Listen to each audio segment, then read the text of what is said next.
നമസ്കാരം, ഞാൻ ലക്ഷ്മിക്കാണ്. സ്ത്രീ ശാക്തീകരണം കാരണം നമ്മുടെ മതേതര കേരളം കൈവിട്ടുപോയി. ഒന്ന് കണ്ടുനോക്കട്ടെ.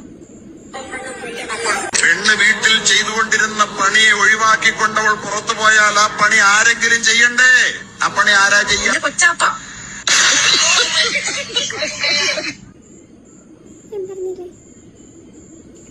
ഇതാണ് സ്ത്രീ ശാക്തീകരണം അല്ലേ? ആ പെൺകുട്ടി ഉയർത്തിപ്പിടിച്ച വിരൽ നിങ്ങൾ ശ്രദ്ധിച്ചിരുന്നോ? ലക്ഷ്മിജിയെ കുളിച്ചുരുങ്ങി പൊട്ടൊക്കെ തൊട്ട് നല്ല ഭക്തിയായ ഒരു സ്ത്രീയാണ് നിൽക്കുന്നത്. ഓക്കെ, ആ ബഹുമാനമൊക്കെ നിലനിർത്തിക്കൊണ്ട് പറയാണ്. ആ കുട്ടി പൊക്കിയ വിരലെന്ന് ശ്രദ്ധിച്ചേ ചേച്ചിയെ.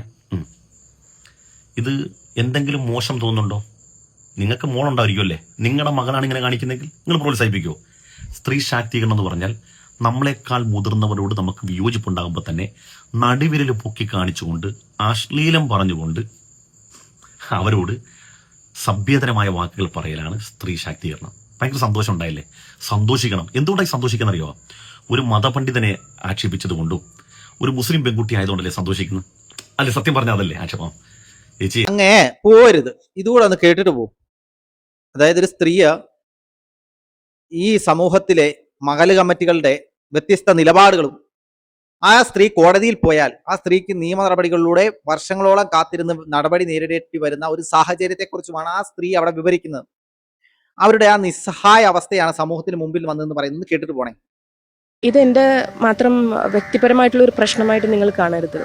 എനിക്ക് തോന്നുന്നത് ഈ മുസ്ലിം സമൂഹത്തിനകത്ത് രണ്ടാം വിവാഹം ഞാൻ മനസ്സിലാക്കിയെടുത്തോളം ഒരു പ്രോപ്പർ ഗൈഡ് ലൈൻ, എസ്റ്റാബ്ലിഷ്ഡ് ആയിട്ടുള്ള ഒരു ഗൈഡ് ലൈൻ മേലൊന്നുമല്ല ചെയ്യുന്നത്. ഓരോ മഹലുകളും തോന്നും പോലെയാണ് കാര്യങ്ങൾ ചെയ്തുകൊണ്ടിരിക്കുന്നത്. ഇതിനകത്തൊക്കെ ഒരു അച്ചടക്കം വരേണ്ട സാഹചര്യം അതിക്രമിച്ചിട്ടുണ്ട്. അതിലുപരിയായിട്ട് ഇങ്ങനത്തെ ഗ്രീവൻസസ് ഉണ്ടെന്നുണ്ടെങ്കിൽ അതിലത്തെ ഇപ്പോൾ എല്ലാ കല്യാണത്തിലെയും രണ്ടാം വിവാഹം പുരുഷന് സാധ്യമാകുമ്പോൾ അതിലെ പെണ്ണിനെ കേൾക്കാൻ ഒരു ഇടയില്ലാതാവുന്നത് വളരെ അതൊരു അരാജകത്വമാണ്. ഞാൻ പറയുന്ന അനീതി എന്നുള്ളതിനപ്പുറത്തേക്കാണ്. എന്തെങ്കിലുമൊക്കെ ഇതിനൊരു ഓർഡറൊക്കെ വരണം. പൊതുസമൂഹം ഇതിൽ ഉണർന്നാലല്ലേ ഇതിനകത്ത് മാറ്റങ്ങളൊക്കെ വരുള്ളൂ. അതോടൊപ്പം ഞാൻ ഒരു കാര്യം പറയട്ടെ. ഞാൻ മനസ്സിലാക്കിയെടുത്തോളം ഒരു മുസ്ലിം രാജ്യത്തിൽ വർക്ക് ചെയ്തിട്ടുള്ള ഒരു എക്സ്പീരിയൻസിൽ ഞാൻ പറയട്ടെ, ആ ഇസ്ലാമിക് ലോസ് ഫോളോ ചെയ്യുന്ന ആ നാടുകളിൽ ഇതിനൊക്കെ കൃത്യമായിട്ടുള്ള ഗൈഡ് ലൈൻസ് ഉണ്ട്. അപ്പൊ നമുക്കൊരു പെണ്ണിന് പോകാൻ സ്ഥലങ്ങളുണ്ട്.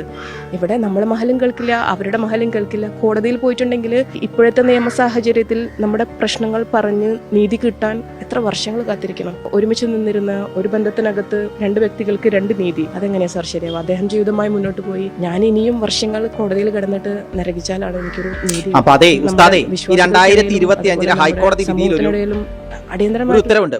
അതായത് മുസ്ലിമായ ഒരു പുരുഷന് രണ്ടാം വിവാഹം കഴിക്കണം എന്നുണ്ടെങ്കിൽ ഒരു ആദ്യത്തെ വിവാഹത്തിലെ സ്ത്രീയുടെ സമ്മതം ആവശ്യമാണ് എന്നുള്ള ഒരു നിയമം നിലനിൽക്കുന്നുണ്ട്. അങ്ങനെയാണ് ഞാൻ മനസ്സിലാക്കുന്നത്. അപ്പോൾ ഈ സ്ത്രീയും പുരുഷനും ഒക്കെ തുല്യ അവകാശത്തിൽപ്പെടുന്ന ആളുകളാണല്ലോ. ഈ പരിഷ്കൃത സമൂഹത്തിൽ പോലും അവരവരുടെ വിഷമങ്ങൾ, അവരുടെ സങ്കടങ്ങൾ വന്ന് സമൂഹത്തിന് മുമ്പിൽ വെക്കുന്നത് ചില ചോദ്യങ്ങളാണ്. അവർക്ക് നീതി എവിടെ നിന്ന് ലഭിക്കും?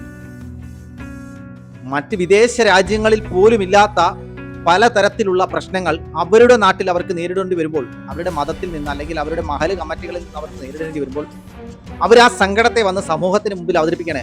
ഇത്തരം വിഷയങ്ങളിൽ താങ്കളെപ്പോലുള്ള ആളുകൾക്ക് മറുപടി നൽകാൻ കഴിയുമോ എന്നതാണ് നമ്മളുടെ ചോദ്യം. അതുപോലെ തന്നെ മറ്റുള്ള ഇതര മതസ്ഥരായുള്ള ആളുകളെ ക്ലാസ് എടുക്കാൻ നടക്കുന്ന താങ്കളെപ്പോലുള്ള ആളുകൾ ഇത്തരം വിഷയങ്ങളിൽ ഇടപെടാൻ കഴിയുമോ എന്നതാണ് ചോദ്യം.